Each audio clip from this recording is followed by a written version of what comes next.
10वां अध्याय प्रारंभ। श्री कृष्ण भगवान ने कहा, महाभावों और मेरे कल्याणकारक वचन सुनो। तुम पर मेरी अत्यंत प्रीति है, अतएव तुम्हारे कल्याण के लिए कहता हूं। मेरी उत्पत्ति का हाल ना तो देवगण जानते हैं और न महर्षि लोग। मैं ही देवों और महर्षियों का आदि कारण हूं। जो मुझे अजन्मा अनादि सब लोगों का ईश्वर जानते हैं, वे मोह रहित हो सब पापों से छूट जाते हैं। बुद्धि, ज्ञान, असम्मोह, क्षमा, सत्य, दम, शम, दुख, जन्म, मरण, भय और अभय, अहिंसा, समता, संताप, तप, दान, यश, अपशय इत्यादि जो अनेक प्रकार के भाव हैं, वे सब मुझसे उत्पन्न होते हैं। 7 महर्षि, उनके पहले 4 मनु, मेरे मन से उत्पन्न हुए। जगत के समस्त प्राणी उत्पन्न हुए हैं। जो मनुष्य इस विभूति को भली भांति जानते हैं, वे निश्चय बुद्धि योग से सिद्ध होते हैं। इसमें संदेह नहीं, यह जानकर मैं ही सबकी उत्पत्ति का कारण हूँ और मुझसे ही सबकी प्रवृत्ति होती है। विवेकी पुरुष मेरी उपासना करते हैं। वे मुझी में अपने चित्त और प्राणों को लगाकर एक दूसरों को समझते हुए भजन करते सदा संतुष्ट और सुखी रहते हैं। चित्त का समाधान करके प्रीति पूर्वक भजन करने वालों को मैं ही ऐसा बुद्धि योग देता हूं जिससे वे मुझे प्राप्त कर लेते हैं।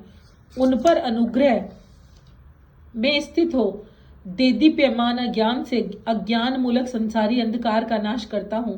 अर्जुन ने कहा, पर ब्रह्म हो, परम धाम हो, परम पवित्र, अचल और दिव्य पुरुष हो, आदि देव हो, अजन्मे हो, सन्यासी हो, तुमको सब ऋषि, देवर्षि, नारद, असित, देवल और व्यास भी ऐसा कह गए हैं और स्वयं भी कह रहे हो। हे केशव, जो तुमने मुझसे कहा सो सब मैं सत्य मानता हूँ।